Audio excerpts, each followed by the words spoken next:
Halo semuanya, saya Dr. Susan dan hari ini kita akan membahas sesuatu yang mungkin belum kamu sadari. Ternyata di dapur rumahmu sendiri ada banyak tanaman yang punya kekuatan penyembuh luar biasa. Bukan obat kimia, bukan ramuan misterius, tapi tanaman yang setiap hari kamu lihat, kamu masak, bahkan mungkin kamu abaikan. Yuk, kita bongkar satu persatu rahasia obat alami super ampuh yang tersembunyi di dapur kamu. Kita mulai dari jahe. Si akar berwarna coklat ini bukan cuma bumbu dapur, dia adalah super healer. Jahe mengandung senyawa aktif bernama gingerol yang punya efek antiinflamasi dan antioksidan tinggi. Artinya, jahe bisa membantu meredakan nyeri sendi, mengurangi mual, bahkan memperkuat daya tahan tubuh. Minum air jahe hangat saat kamu pilek atau masuk angin, itu bukan cuma tradisi, itu memang berdasarkan sains. Dan kalau kamu sering pegal atau kedinginan, cobalah minum rebusan jahe sebelum tidur. Tubuhmu akan terasa lebih hangat dan rileks. Sekarang kita ke kunyit. Warnanya kuning cerah, aromanya khas, dan manfaatnya luar biasa. Zat aktif di dalam kunyit yaitu kurkumin, terbukti dapat melawan peradangan, membantu liver bekerja lebih baik, dan bahkan dipercaya membantu mencegah kanker dalam beberapa penelitian. Kalau kamu punya masalah pencernaan, mah, atau sering kembung, campurkan sedikit bubuk kunyit dalam segelas air hangat, tambahkan madu dan minum di pagi hari. Rasanya mungkin sedikit pahit, tapi efeknya sangat menenangkan untuk lambungmu. Nah, berikutnya ada daun sereh atau lemongrass. Kebanyakan orang mengenalnya sebagai bumbu sup ayam atau sambal. Tapi tahukah kamu, daun sereh punya kandungan citral, zat alami yang mampu melawan bakteri dan jamur. Rebusan air sereh bisa membantu detoksifikasi tubuh, mengurangi stres, bahkan menurunkan tekanan darah ringan.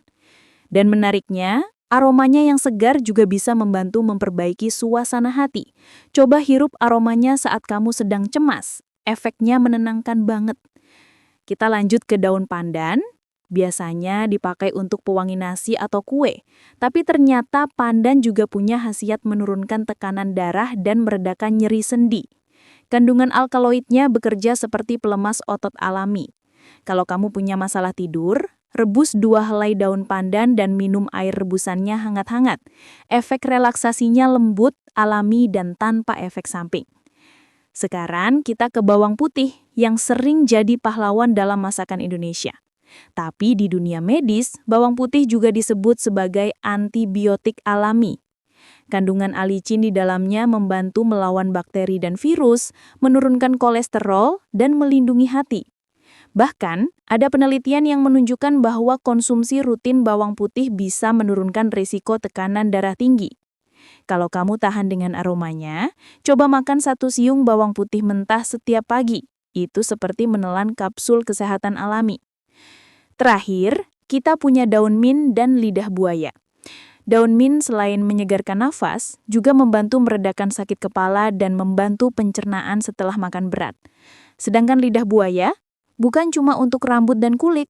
Gel lidah buaya punya efek menenangkan luka bakar ringan, gigitan serangga, hingga jerawat.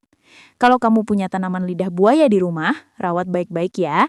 Itu seperti punya kotak P3K alami di pot kecil. Nah teman-teman, ternyata dapur kita itu bukan cuma tempat memasak, tapi juga apotik mini alami. Dengan menggunakan tanaman-tanaman ini secara bijak, kita bisa menjaga kesehatan, tanpa harus bergantung sepenuhnya pada obat kimia. Tapi ingat ya, semua yang alami pun tetap harus digunakan dengan takaran dan pengetahuan yang tepat. Kalau kamu punya penyakit kronis atau sedang minum obat dokter, selalu konsultasikan dulu sebelum mencoba ramuan herbal apapun. Saya Dr. Susan, terima kasih sudah mendengarkan. Jaga kesehatan, cintai alam, dan biarkan dapurmu jadi tempat penyembuhan alami setiap hari. Sampai jumpa di episode berikutnya.